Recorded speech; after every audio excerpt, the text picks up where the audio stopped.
Okay, so let's get back. Economic factors कल discuss करने शुरू किए थे and we understood that what economic perspective is. Economic factors का क्या impact हो सकता है business activities के ऊपर based on the key indicators of the economy of a country. Micro और macro economy में से macroeconomic indicators are more important. They have detailed impact on the performance of a business in any particular country, right? In fact, जब भी कोई business organization अपने operations को किसी दूसरी country में expand करने के बारे में सोचती है या कोई decision लेती है, so they need to be careful about the economic indicators of that country, especially the lagging indicators, because lagging indicators are the key factors on which the economy lies as a whole. Inflation, interest rates, unemployment, balance of payment. इसमें हमने कल inflation पे अभी discussion की थी. Some of the factors we are going to talk about today. So it's a very handy topic. Of course, conceptually इसको आप समझेंगे, पढ़ेंगे, लेकिन ज़्यादा important है कि इसकी implications क्या होती हैं. Like for example, अगर एक मल्टीनेशनल कंपनी अपने बिजनेस ऑपरेशंस को किसी दूसरी कंट्री में ले जाने के बारे में सोच रही है, तो वो किस किस्म के इकोनॉमिक इंडिकेटर्स को वहां पे तवज्जो देंगे, उन इकोनॉमिक इंडिकेटर्स का इंपैक्ट उनकी बिजनेस प्रैक्टिसेस पे क्या आ सकता है, इस लेवल पे हमने अपनी इनसाइट्स को और अंडरस्टैंडिंग को डेवलप करना है, rather than just conceptually understanding that what these indicators are and how these indicators work, right? So we discussed yesterday that there are three types of indicators: leading indicators,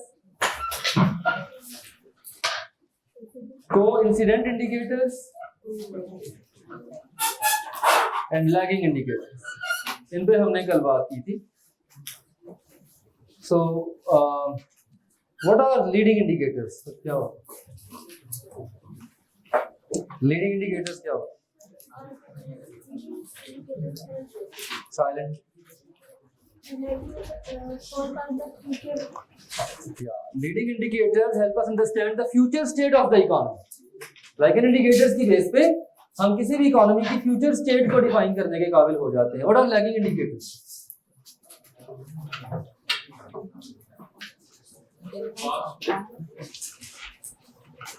हाँ जी. Sorry? Past indicators. The factors that determine the economy of a particular country. In factors के ऊपर economy base कर रही होती है actually, और ये discrete factors होते हैं. Like leading and coincident indicators might be a combination of different lagging indicators, but these are discrete factors. ये डिस्क्रीट फैक्टर्स होते हैं जो किसी भी इकोनॉमी को डिटरमिन करते हैं और इकोनॉमिक सिचुएशन को एस्टैब्लिश करने में आपकी मदद करते हैं, राइट? इसमें अनएम्प्लॉयमेंट है, इसके अंदर इन्फ्लेशन है, इसके अंदर इंटरेस्ट रेट्स हैं. तो कल हम लोगों ने इन्फ्लेशन पे बात की थी. पहला इसका इंडिकेटर है inflation. Yesterday we discuss inflation. Inflation is rise in price over time. The amount of increased prices of goods and services, and the money the users or the consumers have to pay for those goods and services determine the inflation. Inflation जब high होती है तो poverty बढ़ जाती है, people feel less wealthy, people feel less rich, their propensity to consume declines, ultimately a negative impact starts in, building up in the economy. The second important indicator which we are going to see.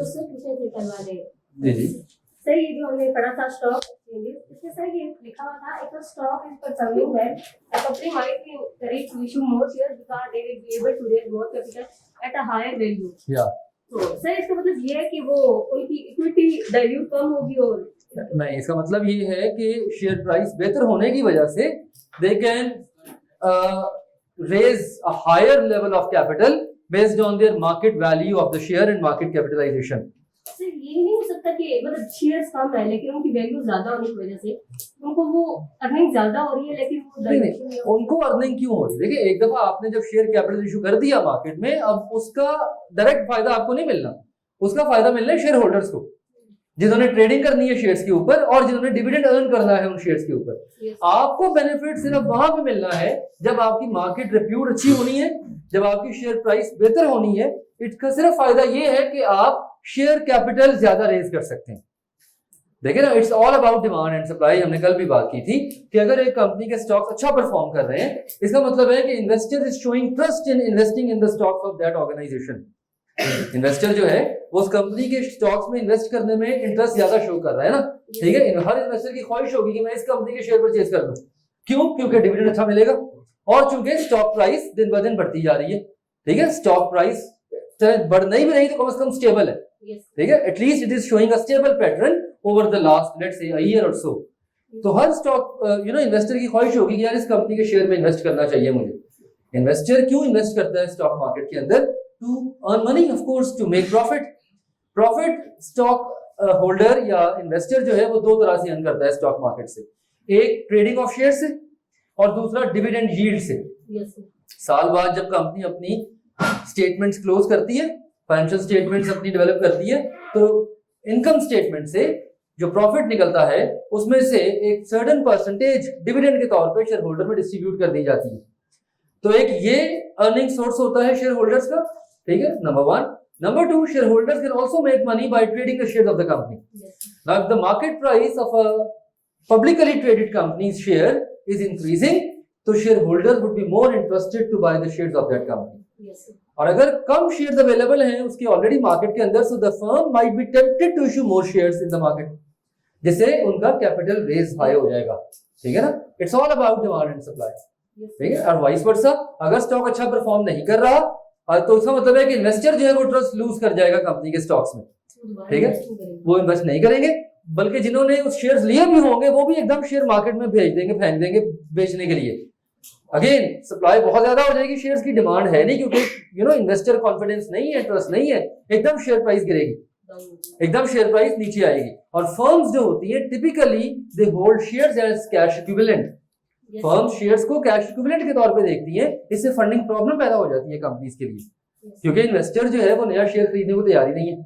Right, तो companies have to roll back, companies को roll back करने पड़ सकते हैं अपने operations. Right, stock market एक बड़ा interesting phenomena है. अगेन आई वुड से कि हम चीजों को बहुत लिमिटेड स्कोप में डिस्कस करते हैं क्योंकि हमारा टाइम चैलेंजिंग है, हमारे पास टाइम कंस्ट्रेंट है. But I actually want you people to dig these ideas and dig these thing in detail. Like again वही बात, just go and see how stock market works, just go and search out how the stocks of an organisation work. Right, ये चीजें आपको खुद explore करनी चाहिए. और this is something which will build your business acumen. इससे आपका business knowledge, business skill develop होगा. ये सब्जेक्ट्स जो होते हैं ये सिर्फ आपको गाइडलाइन दे देते हैं और एग्जाम का पर्पस ये होता है कि आपकी सिर्फ एक सर्टेन लेवल ऑफ लर्निंग को टेस्ट कर लिया जाए. But it does not mean कि वही हाईएस्ट लेवल है लर्निंग का जो आपने एक्वायर कर लेना है सब्जेक्ट बॉडी से. किताब से बढ़ के भी नॉलेज एक्विजिशन करनी चाहिए. ठीक है, इसके लिए सोर्सेज अवेलेबल है आपके पास. ठीक है, गूगल करें, वेबसाइट्स को एक्सप्लोर करें, पाकिस्तान स्टॉक एक्सचेंज की वेबसाइट पे जाएं, देखें शेयर परफॉर्मेंस किस तरह हो रही है, देखें किस कंपनी के शेयर अच्छा परफॉर्म कर रहे हैं, किस कंपनी की शेयर प्राइस जो है वो स्टेबल है पिछले लेट्स से 2 महीने से. ये तमाम चीजें थोड़ी सी मैनेज करनी है आपने. यही लर्निंग है, यही नॉलेज है और इसी की बेस पे आपकी आगे कैपेसिटी बिल्डिंग होगी. तो अपनी कैपेसिटी को एनहांस करने के लिए you should be in a better position to see that how the things are going to move and how are you going to operate, right? So कसम सही है, इन्फ्लेशन में हमने पढ़ा था कि एक ये स्पाइरल क्रिएट हो हाँ, जाता है जब हाँ। रिसोर्सेज नहीं होते हैं तो हाँ। कॉस्ट भी बढ़ जाती है, वेजेस कॉस्ट। ऐसा ही तो ये मतलब इसको ट्रिगर क्या हाँ। करेगा कि ये नहीं, जैसे इस स्पाइरल को तोड़ेगा क्या बेसिकली? Yes, sir. हाँ, ये इसको खत्म कैसे करेंगे? इसमें गवर्नमेंट जो है वो इंटरवीन करती है। इन्फ्लेशनरी स्पाइरल को तोड़ने के लिए सबसे क्रिटिकल रोल प्ले करती है गवर्नमेंट। कैसे? Government starts giving subsidies to the industries ताकि उनकी कॉस्ट ऑफ प्रोडक्शन लो रहे, जिससे प्राइसेस कंट्रोल्ड रहेंगी और जिससे इन्फ्लेशनरी प्रेशर थोड़ा सा बाहर निकल जाएगा। एक ये तरीका होता है। एक दूसरा तरीका होता है इंटरेस्ट रेट्स के थ्रू। इंटरेस्ट रेट्स के थ्रू सेंट्रल बैंक जो होता है, जो पाकिस्तान में स्टेट बैंक है, वो शॉर्ट टर्म इंटरेस्ट रेट बढ़ा देता है ताकि कंजम्पशन को डिस्करेज किया जाए। जब कंजम्पशन डिस्करेज होगी, डिमांड नीचे आएगी। जब डिमांड नीचे आएगी, थोड़ा सा इन्फ्लेशनरी प्रेशर निकल जाएगा इकोनॉमी में। मुख्तलिफ तरीके होते हैं इसके। हाँ जी सर, स्टॉक मार्केट रिटर्न के अंदर जो फ्री फ्लोट था उसके अंदर पहली लाइन लिखी थी total shares issued by company, और फिर फुल कैप के अंदर लिखा था include all shares issued by. Total share issues by company, sentence पूरा पढ़े, आगे लिखा हुआ है एक्सक्लूडिंग, आगे वर्ड लिखा हुआ है एक्सक्लूडिंग। ठीक है, total share issues by the company excluding the shares held by sponsors the government. तो वो वर्ड बता रहा है कि सिर्फ वो वाले शेयर्स जो फ्री मार्केट में ट्रेडिंग के लिए अवेलेबल है। If you read the whole sentence, उसमें एक्सक्लूड का वर्ड लिखा हुआ है। ठीक है, हाँ जी, अच्छा सही है बात, ये बोल रहे। Okay, next we have interest rates. Interest rates, another important indicator that determine the overall flow of the economy. Interest rate is actually the cost of capital. ठीक है ना, जो पैसा बिजनेसेस इन्वेस्ट करते हैं लेंडर से लेके या बैंक से लेके, उसके ऊपर एक certain amount of interest charge किया जाता है, जिसे कॉस्ट ऑफ कैपिटल कहते हैं। आगे जाके आप ये पूरा चैप्टर पढ़ेंगे इसके ऊपर, आपका प्रोबेबली 12th चैप्टर है किताब का, कॉस्ट ऑफ कैपिटल। तो इंटरेस्ट रेट जितने ज्यादा होते हैं, इसका मतलब है कि कॉस्ट ऑफ कैपिटल हाई होती है। जब इंटरेस्ट रेट ज्यादा होंगे तो businesses will be discouraged to make new investments, start new projects. ठीक है, और ऑन द अदर हैंड जब इंटरेस्ट रेट्स हाई होते हैं तो people will be more tempted to save because they might earn a better return by saving and by keeping the amount of money in the bank. ठीक है, इसी तरह जब interest rates लो होते हैं, कॉस्ट ऑफ कैपिटल कम हो जाती है, और जब कॉस्ट ऑफ कैपिटल कम होती है तो organisations are encouraged to bring more investments in the economy, start new projects, implant new industries, और vice versa. Cost of capital कम होने की वजह से, इंटरेस्ट रेट कम होने की वजह से सेविंग्स कम हो जाती हैं, पीपल स्पेंड मोर, लोग ज्यादा स्पेंड करना शुरू कर देते हैं। जब इंटरेस्ट रेट्स कम होते हैं तो किसी भी इकोनॉमी में स्पेंडिंग पैटर्न बढ़ जाता है, और यही एक बड़ा इंटरेस्टिंग रिलेशन भी है। खैर इसमें किताब हमारी इसको डिस्कस नहीं कर रही, but just for the sake of common knowledge, interest rate का इन्फ्लेशन के साथ भी बड़ा गहरा ताल्लुक है। फॉर एग्जाम्पल, अगर किसी कंट्री के अंदर इन्फ्लेशन बढ़ती जा रही है, प्राइसेस बढ़ती जा रही है, इसका मतलब है कि डिमांड कंट्रोल नहीं हो रही। इसका मतलब है कि people are demanding more and more goods और सप्लाई उसको पूरा नहीं कर पा रही। तो यहाँ पे फिर मॉनेटरी पॉलिसी के अंदर सेंट्रल बैंक जो होता है कंट्री का, like state bank of Pakistan, what they will do is they will increase the short term interest rate. वो क्या करेंगे, वो शॉर्ट टर्म इंटरेस्ट रेट थोड़ा सा बढ़ा देंगे। इससे क्या होगा, इससे होगा कि लोगों की कंजम्पशन महंगी हो जाएगी, तो लोग कम कंज्यूम करना शुरू कर देंगे। क्योंकि ज्यादातर लोग जो है वो आजकल आप देखें ना, प्लास्टिक मनी इस्तेमाल करते हैं, क्रेडिट कार्ड यूज करते हैं। तो अगर क्रेडिट कार्ड के ऊपर ज्यादा इंटरेस्ट बैंक चार्ज करना शुरू कर देंगे तो people will be discouraged to spend, they will try not to spend. और on the other hand interest rate बढ़ने की वजह से people will save more, they will try to save more. तो ये भी एक तरीका है इन्फ्लेशन को बाहर निकालने का, भी जो अभी हम बात कर रहे थे कि इन्फ्लेशनरी स्पाइरल को तोड़ने का एक ये तरीका भी है कि central bank short term interest rates को इंक्रीज कर दे। जैसे पाकिस्तान में इसकी अवश्य जरूरत है, क्योंकि पाकिस्तान के अंदर जो कंजम्पशन है वो आपस में बाहर होती जा रही है अनफॉर्चुनेटली, और इन्फ्लेशन बढ़ती जा रही है। ठीक है, people are spending more and more, importing more and more. तो इससे अब नुकसान ये होता है कि इन्फ्लेशन बढ़नी शुरू हो जाती है। इससे नुकसान ये होता है कि इनइक्वालिटी ऑफ वेल्थ डिस्ट्रीब्यूशन बढ़ जाती है, अमीर अमीर से अमीरतर होता चला जाता है, गरीब गरीब से गरीबतर होता चला जाता है। तो यहाँ पे फिर मॉनेटरी पॉलिसीज का बड़ा इंपॉर्टेंट रोल होता है। पढ़ा होगा आपने इकोनॉमिक्स में, monetary policy is the policy that is managed by the central bank of the country, fiscal policy is managed by the finance ministry. Fiscal policy is the policy that talks about how government earns and spends, government पैसा कहाँ से earn करती है और कहाँ खर्च करती है, government spending and government earning. और monetary policy discusses the flow of the monetary resources in the economy. इसमें इन्फ्लेशन को देखते हैं, इसमें इंटरेस्ट रेट्स को देखते हैं, इसमें कैश फ्लो को देखते हैं, इकोनॉमी के अंदर लिक्विड कैश कितना अवेलेबल है इकोनॉमी के अंदर, ठीक है, ये सारे मॉनेटरी पॉलिसी के एलिमेंट्स होते हैं, ठीक है। सो इंटरेस्ट रेट्स जब बढ़ते हैं तो इन्वेस्टमेंट डिस्करेज होती है, प्रोजेक्ट इन्वेस्टमेंट डिस्करेज होती है, सेविंग्स बढ़ती हैं, एंड वाइस वर्सा जब इंटरेस्ट रेट्स गिरते हैं तो इन्वेस्टमेंट्स इनकरेज होती है। फॉर एग्जांपल अगेन इसको इस नजरिए से देखना है कि मैक्रो इकोनॉमिक लेवल पे बिजनेस के डिसीजंस कैसे अफेक्ट होंगे। अब लेट्स से कोई मल्टीनेशनल कंपनी अपने ऑपरेशंस पाकिस्तान में लेके आने में इंटरेस्टेड है, so they would be very much interested in कि पाकिस्तान के अंदर इंटरेस्ट रेट्स के क्या लेवल्स हैं।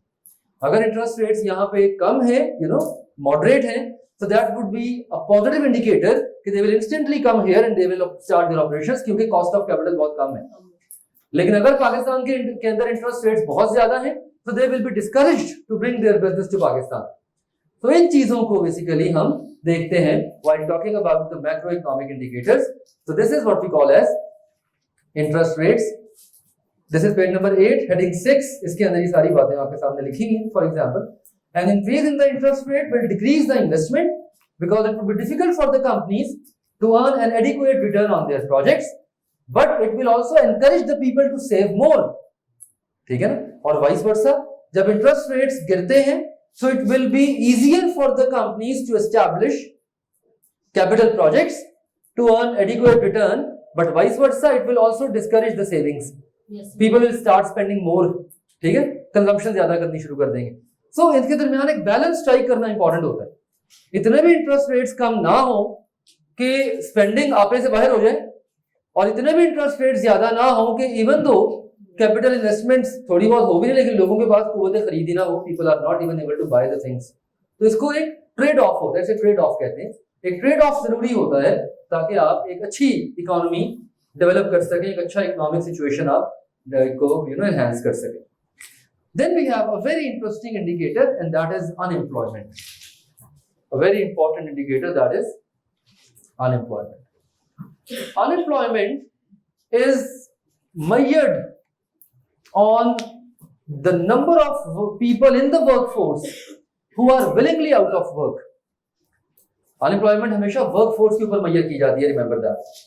Workforce is the proportion of the total population who are able to and willing to work। Workforce कहते हैं किसी पॉपुलेशन के उस प्रोपोर्शन को जो काम करने के काबिल है और काम करना चाहते हैं, ठीक है। Like for example children and elderly people, बच्चे और बूढ़े वर्कफोर्स में शामिल नहीं होते, ठीक है ना। They are not part of the workforce because they might not have adequate skills और they might not be willing to work, for example. तो willingness is very important. So unemployment is the proportion of the workforce who are unwillingly out of work. Workforce का वो proportion जो ना चाहते हुए job market से बाहर होते हैं उसे हम अनएम्प्लॉयमेंट कहते हैं। Unemployment is a very disastrous situation. In fact unemployment वो वाहिद इकोनॉमिक इंडिकेटर है जिसके इकोनॉमिक इंपैक्ट तो होते हैं, इसके सोशल इंपैक्ट भी होते हैं। लाइक बेरोजगारी की वजह से फ्रस्ट्रेशन बढ़ती है, जराइम बढ़ते हैं, ठीक है। पीपल विल स्टार्ट स्टीलिंग मोर, चोरियां बढ़ती हैं, डाके बढ़ते हैं, ठीक है। बेरोजगारी जो है इसके सोशल इंपैक्ट भी बहुत ज्यादा है। बाकी जो इकोनॉमिक इंडिकेटर्स हैं उनके सिर्फ इकोनॉमिक इंपैक्ट्स हैं, जैसे इंटरेस्ट रेट हो गया, इन्फ्लेशन हो गई, इसके इकोनॉमिक इंपैक्ट है। But unfortunately unemployment is one of the indicators that has economic impact as well as social impact. इसका इकोनॉमिक इंपैक्ट भी है, इसका सोशल इंपैक्ट भी है। अनएम्प्लॉयमेंट की वजह से people will have less buying power because they are not making any money. So when they will have less buying power, automatically the industries will produce less because there is no adequate demand. Economic activity slow हो जाएगी, ठीक है ना। Unemployment is one of the very grave concern of any economy। और किसी भी economic situation में unemployment के लेवल्स को देखना, इसको मेजर करना और इसको रिमूव करना बड़ा इंपॉर्टेंट होता है। अनएम्प्लॉयमेंट किस तरह से इंपैक्ट करती है किसी इकोनॉमी को? High levels of unemployment are always unwelcomed. High level of unemployments are always unwelcomed. Reason being कि it will have a direct impact on the welfare of the people and earnings of the people. Number one, इसका सीधा सीधा impact होगा लोगों की welfare के ऊपर और लोगों की अर्निंग्स के ऊपर। So that is going to damage the society। ये लिखा हुआ बड़ा स्ट्रेट फॉरवर्ड, पहला बुलेट पॉइंट है। Individuals who want the job but cannot get them, so it means that it is going to damage the society। इसका negative impact मुआशरे पे आएगा, वेलफेयर खराब होगी और इससे इकोनॉमिक ग्रोथ भी कम होगी because unemployed people are not able to find work. When they will not be able to find work they will not be able to earn anything. When they will not earn anything, automatically demand कम हो जाएगी, ठीक है? So that will have a negative impact on the economy और economic growth जो है वो कम हो जाएगी. Unemployment दो वजूहात की बुनियाद पे पैदा होती है. एक, वर्क अवेलेबल नहीं है, काम अवेलेबल नहीं है. People are willing to work but the industries और the firms are not willing to hire them. दूसरा जो ज्यादा इंटरेस्टिंग कंसर्न होता है अनएम्प्लॉयमेंट का, जो पाकिस्तान की सिचुएशन है, वो है shortage of skilled labour. Pakistan के अंदर अनएम्प्लॉयमेंट में अवेलेबिलिटी ऑफ वर्कफोर्स का इशू नहीं है. लोग तो बहुत अवेलेबल है और इंडस्ट्रीज के पास डिमांड्स भी हैं. इशू ये है कि स्किल्ड लेबर नहीं है पाकिस्तान के अंदर. इशू ये है कि पाकिस्तान के अंदर स्किल्ड लोग नहीं है, यानी जिस किस्म का स्किल फर्म्स को चाहिए उस किस्म का स्किल यहाँ पे अवेलेबल नहीं है. वो फॉर एग्जांपल आज का जो एरा है that is computer technology driven era.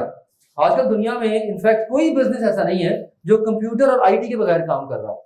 और अनफॉर्चुनेटली पाकिस्तान के अंदर कंप्यूटर लिटरेसी या आईटी लिटरेसी रेट बहुत कम है. लाइक पाकिस्तान के अंदर ऑन अ होल अगर देखा जाए तो hardly 1 to 2% of the workforce, total workforce is computer literate. और कोई ऐसा बिजनेस नहीं है जो टेक्नोलॉजी के बगैर काम करे, ठीक है? अब इसका मतलब क्या हुआ कि शॉर्टेज ऑफ स्किल्ड लेबर है. लेबर अवेलेबल है, अनस्किल्ड लेबर बहुत अवेलेबल है, लेकिन जिस किस्म का स्किल आपको चाहिए वो स्किल नहीं available. So this is also another contributor to unemployment. Like एक रीजन तो ये होती है ना अनएम्प्लॉयमेंट की कि फर्म्स ही एग्जिस्ट नहीं करती हैं, फर्म प्रोड्यूस ही नहीं करते, ठीक है ना, इंडस्ट्रीज ही काम नहीं कर रही. दूसरा रीजन ये होता है कि फर्म्स काम कर रही हैं, फर्म्स के पास डिमांड भी है लेबर की, वो चाहती हैं कि लोग काम करें, लेकिन राइट स्किल अवेलेबल नहीं, ठीक है ना. ये बड़ा इंपॉर्टेंट कंसर्न है. यहाँ पे फिर गवर्नमेंट अपना बड़ा इंपॉर्टेंट रोल प्ले करती है. मैं वही इस तरफ ही आ रहा हूँ ना, अब उसी की बात करने लगे कि फिर यहाँ पे गवर्नमेंट एक किरदार अदा कर सकती है. यहाँ पे गवर्नमेंट रोल प्ले करती है. कैसे? इंस्टीट्यूशन, लर्निंग इंस्टीट्यूशंस को एस्टैब्लिश करे, यानी शॉर्टेज ऑफ स्किल्ड लेबर को पूरा करने के लिए लोगों में स्किल डेवलपमेंट की जाए, ठीक है. तालीमी इदारे बनाए जाए, फॉर एग्जाम्पल लोगों को ट्रेनिंग्स दी जाए. मोस्ट इंपॉर्टेंटली पाकिस्तान के अंदर है लेकिन बहुत छोटे पैमाने पे वोकेशनल ट्रेनिंग इंस्टीट्यूट खुले हुए हैं डिफरेंट, जो क्या करते हैं, जो स्किल्ड लेबर प्रोड्यूस करते हैं. जो लोग जैसे फॉर एग्जांपल आप ये फिरोजपुर रोड पे अगर मूव करें तो केनाल जो आता है, मुस्लिम टाउन मोड जो आता है, वहां पे PITAC, Pakistan industrial assistant technical commission, PITAC के नाम से एक इदारा है. उसका काम ही ये है कि वो स्किल्ड लेबर प्रोड्यूस करता है जो इंजीनियरिंग सेक्टर में इस्तेमाल होती है, इंडस्ट्रीज में इस्तेमाल होती है. लेथ मशीन्स को ऑपरेटर चाहिए, फॉर एग्जांपल कोई कंपनी लेथ मशीन्स यूज करती है, उनको ऑपरेटर चाहिए. कोई कंपनी कोई लेट्स से केमिकल इंडस्ट्रीज के अंदर कोई स्पेसिफिक स्किल चाहिए जो केमिकल हैंडलिंग कर सके, तो वो क्या करते हैं, वो इंडस्ट्रियल असिस्टेंस ट्रेनिंग प्रोग्राम्स कराते हैं. वो इंडस्ट्रीज से पहले रिक्वायरमेंट लेते हैं कि आपको किस किस्म का स्किल चाहिए, फिर वो लोगों को एनरोल करते हैं, उनको स्टाइपेंड देते हैं 1 साल 2 साल 6 महीने, उनको वो स्किल सिखाते हैं और उनको फिर वो स्किल सिखा के इंडस्ट्री में भेज देते हैं. इंटरनेशनली ये प्रैक्टिस बड़ी कॉमन है, जर्मनी में, फ्रांस में, इनफैक्ट जापान में, ठीक है. ये बड़ी कॉमन प्रैक्टिस है. वहां पे इन्हें अप्रेंटिसशिप प्रोग्राम्स कहा जाता है. शॉर्टेज ऑफ स्किल्ड लेबर को पूरा करने के लिए वहां पे वो यूज करते हैं अप्रेंटिसशिप प्रोग्राम, जिसकी एक शक्ल जो है वो आपके आर्टिकल्स की सूरत में भी है, ठीक है ना. जब 2 साल बाद कैप क्वालिफाई करके आप फर्म में जाएंगे तो आप बेसिकली वहां पे आपकी इंडक्शन होगी और अप्रेंटिसशिप प्रोग्राम चलाया जाएगा 3.5 साल के लिए आपके साथ. आपके अंदर वो स्किल डेवलप किए जाएंगे जो स्पेसिफिकली रिक्वायर्ड है अकाउंटेंसी सर्विसेज देने के लिए, या पर्टिकुलरली कोई कंसल्टेंसी देने के लिए स्किल्स डेवलप किए जाते हैं. यही चीज रिक्वायर्ड है ना. अनफॉर्चुनेटली पाकिस्तान में बहुत गैप है, मतलब यूनिवर्सिटियां बेबहा खुली हुई हैं, ठीक है, सारी फॉरेन बुक्स पढ़ाती हैं, मार्केटिंग की, HR की, फाइनेंस की, सारा वो नॉलेज देती हैं जो केस स्टडी गोरों ने लिखी हुई है, जिसकी प्रैक्टिकल रेलेवेंस पाकिस्तान के अंदर नियर टू 0 है, ना होने के बराबर है. और फिर जब एक बंदा MBA कर लेता है और MBA करके उसे जॉब नहीं मिल रही होती, क्योंकि जो स्किल उसे यहाँ पे इंडस्ट्रीज को चाहिए वो स्किल उसके पास आया ही नहीं है, ठीक है. तो इसके लिए फिर इंटर्नशिप्स होती हैं, इसके लिए फिर अप्रेंटिसशिप होती है, ट्रेनिंग प्रोग्राम्स होते हैं, हैंड्स ऑन ट्रेनिंग होती है. तो ये भी एक इंपॉर्टेंट तरीका है जिससे आप शॉर्टेज ऑफ स्किल्ड लेबर को ओवरकम कर सकते हैं. तो स्किल्ड लेबर की, या फिर जॉब्स ही उठा के उन कंट्रीज में ले जाएं जहां पे स्किल्ड लेबर की अबंडेंस है. अब देखें ना, for example if you talk about so many Japanese and American companies, they have taken all their jobs, most of the industries to China. Apple की मिसाल ले लें, एप्पल की सारी असेंबली चाइना में हो रही, ठीक है. रीजन बीइंग कि अबंडेंट स्किल्ड लेबर वहां मौजूद है। फिर सोशलिस्ट माइंडसेट होने की वजह से गवर्नमेंट सपोर्ट करती है इंडस्ट्री को, ठीक है, गवर्नमेंट जो है वो खुद सब्सिडीज देती है इंडस्ट्री को, जिसकी वजह से कॉस्ट ऑफ प्रोडक्शन कम हो जाती है, ठीक है ना। पाकिस्तान को देख लें, पाकिस्तान के अंदर दो बहुत बड़ी इंडस्ट्रीज यहाँ पे ऑपरेट कर रही है, टेक्सटाइल में और सर्जिकल गुड्स मैन्युफैक्चरिंग में सियालकोट के अंदर। और सियालकोट के अंदर बहुत सारी international surgical goods manufacturing companies हैं वो सियालकोट में अपने ऑपरेशंस चला रही हैं। इसी तरह स्पोर्ट्स गुड्स मैन्युफैक्चरिंग की मिसाल ले लें, Nike, Adidas, FIFA, football manufacturing, ये सारी सियालकोट में हो रही है, ठीक है, ये सारी की सारी सियालकोट में हो रही है। इनफैक्ट वो जो अभी रिसेंटली वो जो श्रीलंकन ऑपरेशंस मैनेजर को जो लिंच किया गया था, जो एक वाकया हुआ था चंद महीने पहले, वो नाइकी की फैक्ट्री थी actually. That was factory of Nike, जहाँ पे नाइकी के गुड्स बनते थे, शूज मैन्युफैक्चर होते थे। तो वो कोई इंटरनेशनल ऑडिट आ रहा था जिसकी वजह से ही was actually trying to clean up the things and just the thing got flared up. तो पाकिस्तान के अंदर भी बहुत सारी ऐसी एग्जांपल्स मौजूद हैं कि इंटरनेशनल फर्म्स यहाँ पे ऑपरेट कर रही है। Reason being cost of production कम, रीजन बीइंग कि यहाँ पे ज्यादा आसानी से वो चीजें डेवलप कर लेते हैं, राइट। अनएम्प्लॉयमेंट का इंपैक्ट बिजनेस डिसीजंस पे क्या होता है, that's very important. High level of unemployment will mean that the household will be having less income. For many businesses, this might result in lower sales as people will not be able to spend more. जब लोगों के पास buying power ही नहीं होगी तो automatically firm भी less produce करेंगी, sales कम होंगी। However, demand of some goods will still be increasing because people would be willing to move towards cheaper alternatives. Economics आप सबने पढ़ी, इसलिए हम एक टर्म इस्तेमाल करते हैं। इनकम के बढ़ने से जिन गुड्स की डिमांड बढ़ जाए उन्हें क्या कहते हैं, उन्हें कहते हैं नॉर्मल गुड्स। इनकम के बढ़ने से जिन गुड्स की डिमांड कम हो जाए या इनकम के कम होने से जिन गुड्स की डिमांड बढ़ जाए उन्हें क्या कहते हैं, इंफीरियर गुड्स। जैसे public transport for example, when people will earn less they will try to prefer public transport more as compare to having their own car. तो इनकम के कम होने से, अनएम्प्लॉयमेंट के बढ़ने से कुछ गुड्स की डिमांड बढ़ जाती है, ठीक है। तो ये भी बड़ा केयरफुल डिसीजन होता है बिजनेस का कि वो किस किस्म के गुड्स प्रोड्यूस कर रहे हैं। क्या किसी कंट्री के अंदर पर्सनल इनकम के कम होने से किसी चीज की डिमांड बढ़ सकती है, ठीक है, या किसी चीज की डिमांड कम हो सकती है, ये केयरफुल एनालिसिस करना होता है। टिपिकली हाँ, बिजनेस को जो फायदा होता है, the only benefit that the businesses can seek from unemployment is availability of labour. उनकी कॉस्ट ऑफ प्रोडक्शन कंट्रोल रहती है, ठीक है ना। अब अमेरिका की बात करें अगर, अब पाकिस्तान के अंदर जो मिनिमम वेज है, पाकिस्तान के अंदर जो मिनिमम वेज जो गवर्नमेंट सेट करती है दैट इज कितनी, 18,000 ऑलमोस्ट, 18-19,000 में, चले 20,000 लगा लें, 20-21,000 होगी फॉर एग्जांपल। अमेरिका में जो लेबर काम करती है उसकी जो मिनिमम वेज गवर्नमेंट ने सेट की है that is some $6 to $7 an hour, $7 per our, ठीक है। इसका मतलब है कि अगर वहां पे एक एम्प्लॉई मैकडोनल्ड्स में काम कर रहा है, वेटर का काम कर रहा है और वहां पे वो ऑर्डर ले रहा है या बर्गर अपना फूड सर्व कर रहा है टेबल पे, तो अगर 8 घंटे की शिफ्ट में काम करता है तो ही मेड लेट्स से सम $50, ठीक है। तो $50 को अगर आप ₹5 में कन्वर्ट करते हैं तो दैट इज ऑलमोस्ट 9,000 रुपीज, 9,000 रुपए। तो अगर पूरा महीना उसने 30 दिन काम किया 9,000 रुपए के हिसाब से, तो he is able to earn some 3 lakh rupees over there. तभी तो यहाँ से जो स्टूडेंट्स जाते हैं बाहर पढ़ने के लिए बड़ी खुशी से और जॉब्स करते हैं। जब पाकिस्तान से लोग बाहर जाते हैं पढ़ाई करने के लिए तो पढ़ते नहीं है, साथ और जॉब भी करते हैं। Reason being they are able to make good money. अब why international companies are interested in Pakistan and coming here to operate, क्योंकि यहाँ पे उनकी कॉस्ट ऑफ प्रोडक्शन बहुत कम है। यहाँ पे मिनिमम वेज कितनी है, महीना 20,000, ठीक है। और अगर ₹5 में कन्वर्ट करें मैकडोनल्ड के सेटअप को देखते हुए, तो वहां पे एक ऑर्डर टेकर जो है वो महीना कितना अर्न करता है ₹5 में, तकरीबन 3 लाख।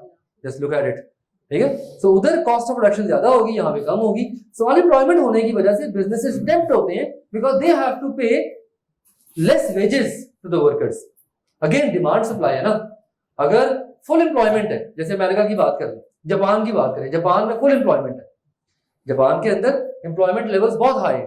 तो जापान में अगर कोई कंपनी प्रोडक्शन प्लांट लगाती है तो दे have to pay a lot of wages to the workers, क्योंकि डिमांड बहुत ज्यादा है, सप्लाई बहुत कम है।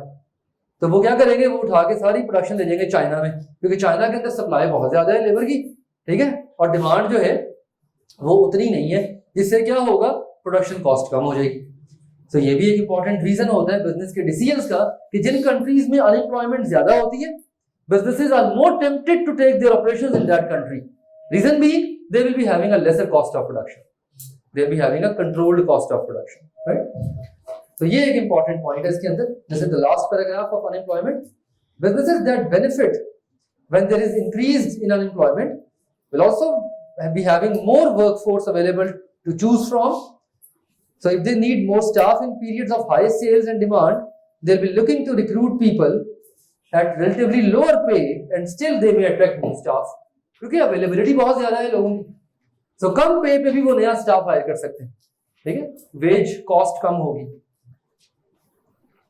Then we have balance of payments, trade deficit, exports versus imports. Next we have balance of payments. Again, a very important indicator of the economy and a very important contributor to the overall GDP of the country. Important contributor to the overall GDP of the country. Gross domestic product may be an important contributor to the balance of payment. Balance of payment is the difference between the total quantity of goods exported from the country against the monetary value of the total imported goods in the country. So the total amount of goods sold from the country by consumers, by businesses or by government, and total amount of goods bought from the other countries again by consumers, by businesses or by the government, इसके difference को कहते हैं balance of payment. Pakistan has seen record highest trade deficit since till 2018. इस government ने आके कम से कम ये अच्छा काम किया था कि इन्होंने ट्रेड डेफिसिट को कम करने की कोशिश की थी काफी हद तक by encouraging exports, specially textile exports. Pakistan के टेक्सटाइल सेक्टर पिछले 1 साल से बहुत अच्छा काम कर रहा है और टेक्सटाइल एक्सपोर्ट्स ने रिकॉर्ड ब्रेकिंग एक्सपोर्ट्स की हैं. टेक्सटाइल सेक्टर ने पाकिस्तान के अंदर रिकॉर्ड ब्रेकिंग एक्सपोर्ट्स की है पिछले 1.5-2 सालों के अंदर. और इंपोर्ट्स को डिस्करेज करने के तरीके क्या होते हैं? लोकल सप्लाई को बेहतर किया जाए और इंपोर्ट टैरिफ लगा दिया जाए, इंपोर्ट टैरिफ बढ़ा दिया जाए, टैक्सेशन बढ़ा दी जाए. ठीक है. अच्छा, एक्सपोर्ट्स को एनकरेज करने के तरीके क्या होते हैं? सब्सिडीज दी जाए. ठीक है. गवर्नमेंट एनकरेज करे, एक्सपोर्ट ड्यूटीज को मिनिमाइज करे, जीरो कर दे, राइट? तभी बैलेंस ऑफ ट्रेड कम होगा ना, उसका जो गैप है वो मिनिमाइज होगा. आइडियली एक कंट्री की इकोनॉमी अच्छा परफॉर्म करती है जब बैलेंस ऑफ पेमेंट पॉजिटिव होता है या एटलीस्ट जीरो के करीब होता है. यानी जितना इंपोर्ट कर रहे हैं उतना एक्सपोर्ट कर रहे हैं. अच्छा, इसमें खैर हमारी किताब तो डिस्कस नहीं कर रही, लेकिन इसके अंदर एक और इंपॉर्टेंट फैक्टर होता है करेंसी एक्सचेंज रेट का. Currency exchange rate plays a very pivotal and very important role. जब किसी मुल्क की करेंसी दूसरे मुल्क की करेंसी के मुकाबले में डीवैल्यू होती है तो वहां से एक्सपोर्ट्स चीपर हो जाती है, वहां से एक्सपोर्ट्स चीपर हो जाती है. For example, $1 is 100 rupees. Let's assume $1 100 रुपए का है. अगर एक अमेरिकन कंपनी पाकिस्तान से गुड्स इंपोर्ट करती है for $100, let's say, so it means that they can import goods worth 10,000 rupees from Pakistan, let's say, assuming कि $1 200 का हो गया. अब $1 जब 200 का होगा तो इसके अदर इफेक्ट्स भी आएंगे, लेकिन अभी हम ये अज्यूम करते हैं कि other factors are all constant. अभी अज्यूम कर लेते हैं कि बाकी सारे फैक्टर्स कांस्टेंट हैं. अगर $1 200 का हो जाए तो अब क्या होगा? If a company importing goods from Pakistan worth $100 can now import goods worth 20,000. तो उनकी imports cheaper हो जाएंगी पाकिस्तान से. They will be willing to import more from Pakistan. This is exactly what Japan does. Japan इतनी स्ट्रॉन्ग इकोनॉमी है, लेकिन Japan कभी भी अपनी करेंसी को डॉलर के मुकाबले में बहुत ऊपर नहीं जाने देता. They always keep their yen, at a very controllable rate against dollar. Reason being कि जितना येन डॉलर के मुकाबले में सस्ता होगा, जापानी एक्सपोर्ट उतनी ज्यादा होगी. ठीक है ना? अभी ये पिछले 2-3 सालों में डॉलर पाकिस्तान के अंदर एकदम 130s से लेकर 180s में गया है विद इन 2-3 इयर्स. इसके पीछे 190 पे हो गया है. इसके पीछे भी अगेन बहुत सारी वजूहात है. एक तो ये कि जो पिछली गवर्नमेंट थी वो आर्टिफिशियली डॉलर की प्राइस को मेंटेन करती थी. जब भी डॉलर की प्राइस बढ़ने लगती थी या पाकिस्तानी रुपया डिवैल्यू होता था, वो फौरन इंटरनेशनल मार्केट से डॉलर उठा के इंजेक्ट कर देते थे इकोनॉमी के अंदर, which was not a good practice actually. अच्छा, इस गवर्नमेंट ने आगे क्या किया? इसे डॉलर को फ्री फ्लोट करा दिया, यानी मार्केट फोर्सेस की बेस पे प्राइस डॉलर की डिटरमिन होने दी. जिससे डॉलर की कीमत एकदम बढ़ी, 130 से डायरेक्टली गया 140s 150s और देखते ही देखते पिछले 3 सालों में 190 पे चला गया. लेकिन इसका एक फायदा ये हुआ कि एक्सपोर्ट सस्ती होगी पाकिस्तान की, एक्सपोर्ट ज्यादा होगी Pakistan. Of course currency devalue होने से इन्फ्लेशन भी बढ़ती है. करेंसी डिवैल्यू होने से डोमेस्टिक बाइंग भी महंगी हो जाती है, उसके अदर फैक्टर्स भी होते हैं. लेकिन अगर हम सिर्फ बैलेंस ऑफ पेमेंट के तनाजुर में देखें, if we just look at from the perspective of the balance of payment, so it will have a positive impact on the exports of the country, ठीक है, and that would reduce the trade balance, right? Last heading है page number 8 के ऊपर, the balance of payment measures the financial transactions between consumers, businesses and government in one country with the others. कैसे calculate करते हैं? You add up all the values of goods which are exported, i.e. sold to other countries, against the goods which are bought, imported from other countries. For example, if a country faces a negative balance of payment, it would ideally try to promote their industry so that they can export more. Exactly the situation that was happened in Pakistan in 2018. Textile sector को encourage किया गया कि वो ज्यादा से ज्यादा export करें, value added products export करें. On the other hand, it would try to curb means रोकना, discourage करना. Imports को curb करेंगे, स्पेशली लग्जरी इंपोर्ट्स को कम करने की कोशिश करेंगे बाय पुटिंग मोर ड्यूटीज, ठीक है, उस पर ज्यादा ड्यूटीज. जैसे अभी आजकल ऑटोमोबाइल सेक्टर आपे से बाहर हुआ है, आजकल ऑटोमोबाइल सेक्टर पाकिस्तान में बिल्कुल आपे से बाहर हुआ है और बड़ी बड़ी महंगी गाड़ियां इंपोर्ट हो रही. तब गवर्नमेंट ने क्या किया? गवर्नमेंट ने इंपोर्ट ड्यूटियां बढ़ा दी हैं. लाइक वो MG जो पहले 6 मिलियन की आ रही थी अब वो 9 मिलियन की हो गई, ठीक है. गवर्नमेंट ने एकदम इंपोर्ट ड्यूटी बढ़ा दी है ताकि लोकल असेंबली को एनकरेज किया जाए रादर देन कि आप डायरेक्ट इंपोर्ट करें गाड़ियां पाकिस्तान में, ठीक है ना. इसी तरह पैक फूड्स होते हैं, चाय है, कॉफी है, फॉर एग्जांपल, ये सारे इंपोर्ट्स हैं पाकिस्तान में. पाकिस्तान चूंकि एक एग्रीकल्चरल इकोनॉमी है तो पाकिस्तान की ज्यादा एक्सपोर्ट्स एग्रीकल्चरल प्रोड्यूस हैं, फ्रूट्स, वेजिटेबल्स और टेक्सटाइल प्रोडक्ट्स, ठीक है. और पाकिस्तान के अंदर जो ज्यादा इंपोर्ट्स हैं वो इलेक्ट्रॉनिक्स, ऑटोमोबाइल, राइट, ये सारी पाकिस्तानी इंपोर्ट्स. अगेन पाकिस्तानी जो एक्सपोर्ट्स हैं वो भी फिर क्वालिटी वेरी करती है ना. अब जो चीज आप एक्सपोर्ट कर रहे हैं that would be of premium quality. मतलब ये जितना फ्रूट है, फॉर एग्जांपल पाकिस्तान का जो A ग्रेड फ्रूट है स्पेशली समर्स में, सारा का सारा एक्सपोर्ट हो जाता है. और जो फल हमें मिलता है वो बड़ी पुअर क्वालिटी का होता है अनफॉर्चुनेटली. और लिटरली क्योंकि बाहर रेट बहुत मिलते हैं, महंगे दामों में बिकते हैं. मतलब 2020 के स्टार्ट में जब कोविड इमर्ज हुआ दुनिया में, तो मैं उस वक्त एक प्रोजेक्ट पे जर्मनी में था. Actually I was there for like 4 months. मैं जर्मनी गया था. सो वहां पे आई वाज स्टेइंग और उन दिनों कोविड एकदम इमर्ज हुआ और सबसे पहले चाइना के बाद यूरोप हिट हुआ था, ऑस्ट्रिया, इटली एंड जर्मनी. तो बड़ी एक डिजास्टर सिचुएशन पैदा हो गई थी. तो we were just lock down in the houses और खैर it was very narrow escape.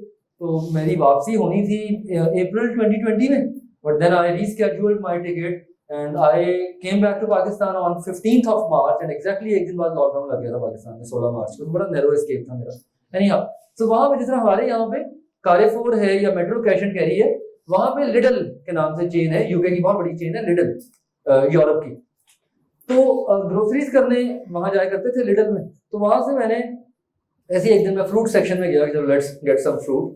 तो वहां अच्छा हम तो यहाँ पे जो फ्रूट लेते हैं वो केजीज के हिसाब से लेते हैं ना, मतलब या डजन्स के हिसाब से लेते हैं. तो वहां पे सिंगल यूनिट की प्राइस होती है. लाइक एक आम कितने का है या एक केला कितने का है या एक सेब कितने का है, वहां पे सिंगल यूनिट की प्राइस होती है.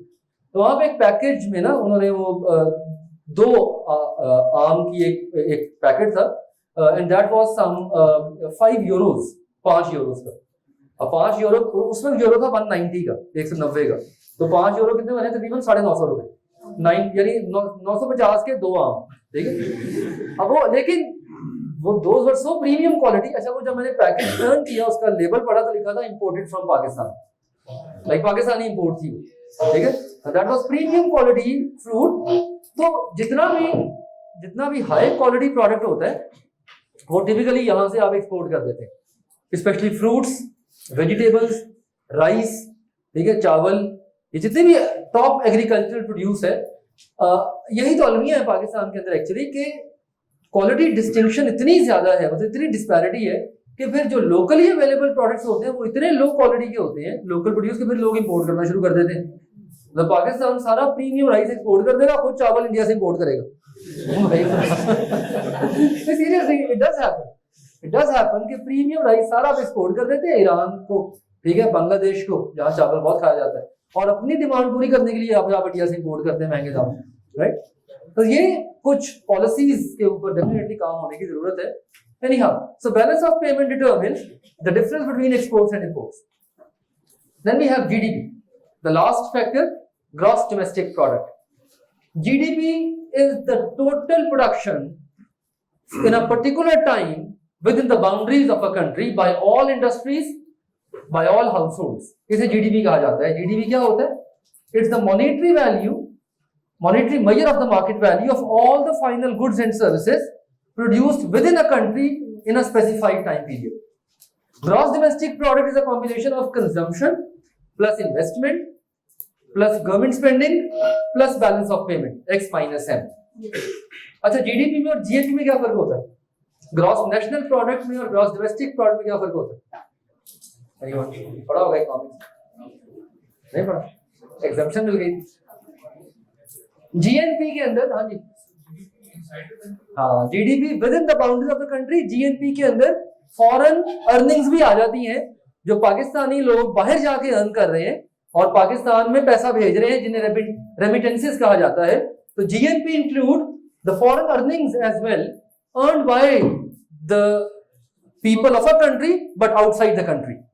ठीक है, लाइक कोई पाकिस्तानी अमेरिका में रह रहे हैं, कोई यूरोप में रह रहे हैं, कोई इंग्लैंड में रह रहे हैं, तो वो रेमिटेंसेस भेजते हैं, वहां से अर्न करके यहाँ पैसा भेजते हैं घर वालों को, तो वो भी शामिल हो जाता है GNP के अंदर. GDP दो लेवल्स में मेजर करते हैं, nominal and real. Basically GDP indicate करता है करंट इकोनॉमिक स्टेट को. GDP इंडिकेट करता है करंट इकोनॉमिक स्टेट को. फॉर एग्जांपल,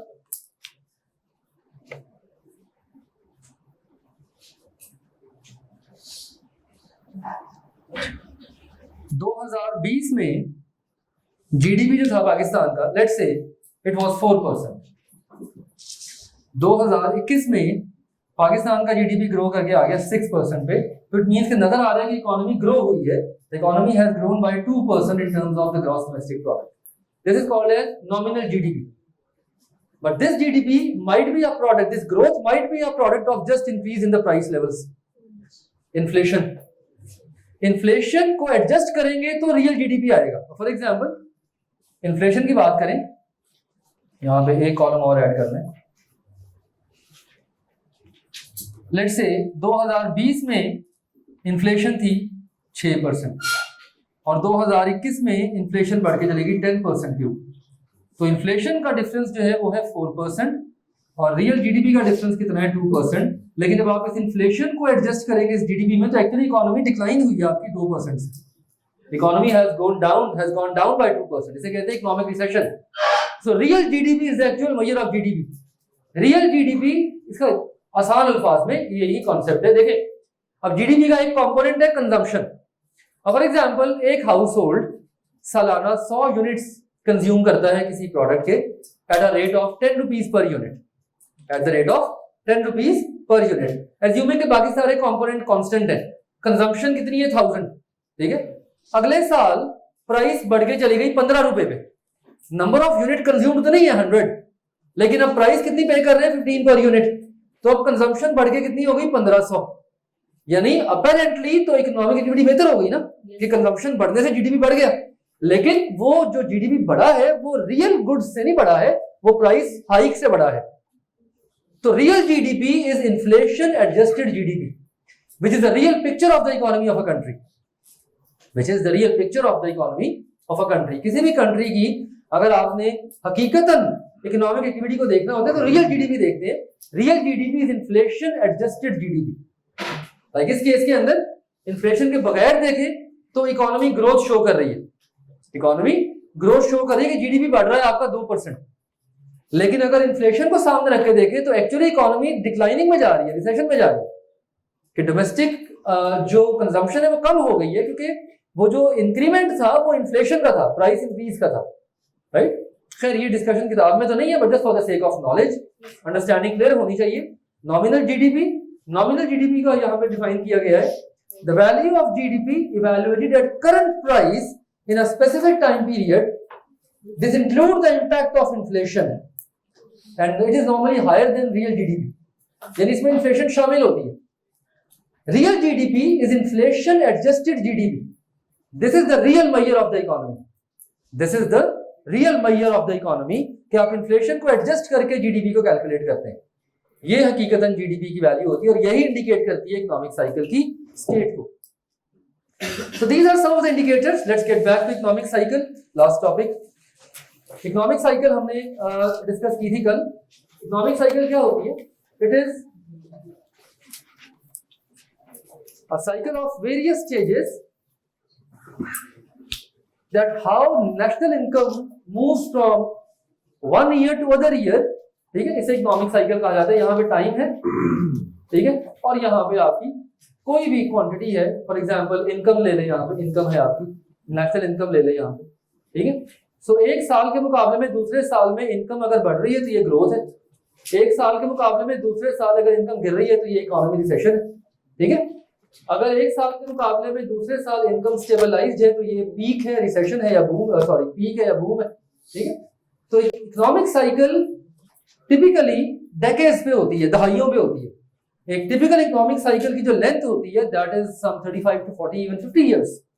35, 40, 50 साल तक. यही हमने डिस्कस किया था लास्ट चैप्टर में कि पाकिस्तान के अंदर दो मुख्तलिफ किस्म के थ्रस्ट मिले हैं इकोनॉमी को. एक इंडस्ट्रियल माइंडसेट इकोनॉमी जो अयूब खान ने डेवलप की थी, और उसको रोल बैक कर लिया था भुट्टो ने विद सोशलिस्ट माइंडसेट, जिसकी वजह से अभी तक पाकिस्तानी इकोनॉमी मुस्तहकम नहीं हो सकी. That is very unfortunate. तो इकोनॉमिक साइकिल क्या डिफाइन करती है? When national income increase from one year to next year, we say that the economy is growing, economic growth है. And when national income declines from one year to the next year, we say that the economy is in recession. An economic cycle consists of several years of economic growth, with national income each year being higher than the previous year, and followed by economic recession, where the period of year during which national income is falling, गिर रही होती है. ठीक है, तो typical economic cycle जो है ये डेकेड्स पे होती है, इफ नॉट सेंचुरीज, दहाइयों पे होती है. 30 इयर्स, 40 इयर्स टिपिकली. 2008 से लेकर 2011 तक, 12 तक, 4 साल वर्ल्ड ओवर इकोनॉमिक रिसेशन था. दुनिया में फाइनेंशियल क्राइसिस पैदा हो गया था 2008 से लेकर 2012 तक, जब पूरी दुनिया की इकोनॉमी जो है वो बिल्कुल डिजास्टर्स लेवल पे आ गई थी. ठीक है, और उससे पहले जो ग्रेट डिप आया था जो वो 1940s में ना 1930s में आया था. 1930s में तो मतलब कम से कम कोई 70-80 इयर्स के बाद दोबारा इकोनॉमी उसी स्टेट में गई थी. ठीक है ना, द ग्रेट रिसेशन कहा जाता है उसको. 1930s में पैदा हुआ था. 1930s के एंड पे जब ये वर्ल्ड वॉर 1 के बाद या ड्यूरिंग वर्ल्ड वॉर 1, तो उसे ग्रेट रिसेशन कहा जाता है. उसे कहते हैं द ग्रेट रिसेशन. पूरी दुनिया की इकोनॉमी कोलैप्स कर गई. और एग्जैक्टली उसके कुछ 70-80 इयर्स के बाद 2008 में as an after effect of what America did in Iraq and Afghanistan, तो उसकी वजह से फिर जो अमेरिका था it was at the worst of bankruptcy. और अमेरिकन इकोनॉमी चूंकि पूरी दुनिया की इकोनॉमी का एक बड़ा इंपॉर्टेंट कंपोनेंट है, उसका पूरा इम्पैक्ट पूरी दुनिया की इकोनॉमी पे गया था. खैर again just for the sake of knowledge. So this concludes economic factors. इसको इंशाल्लाह मजीद डिस्कस करेंगे in the context of different questions. आप लोग वो पहले 3 क्वेश्चंस जो हैं उनके सॉल्यूशन मैं आज शेयर कर दूंगा आपके साथ. Plus I will be sharing a couple of more questions from the first chapter and from second chapter. I will be sharing solution of the first 3 questions जो पहले दिए थे आपको, so that you can compare your answer. And afterwards I will be sharing some question, 2 or 3 questions from the second half of the first chapter and 2 to 3 questions from economic factors. ठीक है, उनको देखिएगा, पढ़िएगा weekend के ऊपर. कल इंशाल्लाह हम अपना 3rd चैप्टर स्टार्ट करेंगे, social and legal factors. Right, any question?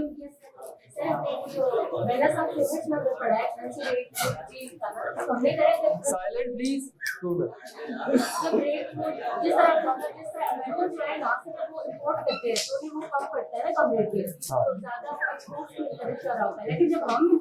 तो हमारी महंगी हो जाएगी इम्पोर्ट. यस, आपकी इम्पोर्ट और महंगी हो जाएगी. यानी करेंसी एक्सचेंज का बैलेंस ऑफ पेमेंट कम ही होगा ना. अगर पाकिस्तानी रुपया अमेरिकन डॉलर के मुकाबले में सस्ता होगा तो पाकिस्तानी इंपोर्ट्स महंगी हो जाएंगी ना, और एक्सपोर्ट सस्ती हो जाएंगी. एक तीर से 2 शिकार होंगे. देखिए, ओके जी, क्वेश्चन सुनिए जरा. लिसन, एक अच्छा सा सवाल है, सुनिए जरा. अभी हमने बैलेंस ऑफ पेमेंट में बात की कि जब करेंसी एक्सचेंज डिफर करता है या करेंसी डिवैल्यू होती है तो उससे एक कंट्री की एक्सपोर्ट्स दूसरी कंट्री में चीपर हो जाती हैं, या वाइस वर्सा उनकी इंपोर्ट्स हमसे सस्ती हो जाती है. अगेन एग्जांपल ले लें वही वाली. $1 इक्वल्स 100 रुपी, 100 पाक रुपी. It means goods worth 10,000 from Pakistan will be equivalent to $100 imports of America. अगर डॉलर 200 का हो जाए तो अब अमेरिकन कंपनी $100 के गुड इंपोर्ट कर रही है, लेकिन अब उन्हें ज्यादा गुड्स यहां से एक्सपोर्ट हो जाएंगे 20,000 रुपए के। इसका मतलब कि पाकिस्तानी एक्सपोर्ट्स चीपर हो जाएगी और वाइस वर्सा पाकिस्तानी इंपोर्ट्स महंगी हो जाएंगी। जब डॉलर 100 रुपए का था और आप अमेरिका से कुछ इंपोर्ट करते थे, पाकिस्तान $100 की चीजें आप इंपोर्ट करते थे तो आपको 10,000 रुपए करने पड़ते थे। अब अगर डॉलर 200 का हो गया है and now if you are importing again $100 worth goods from America, now you have to pay 20,000 rupees to America. तो इंपोर्ट्स महंगी हो जाती है, एक्सपोर्ट सस्ती हो जाती है, ठीक है, जिससे ट्रेड जो डेफिसिट है वो थोड़ा सा कम हो जाता है। Alright, Yes, sir. Any other question? चल, सी यू टुमारो इंशाल्लाह।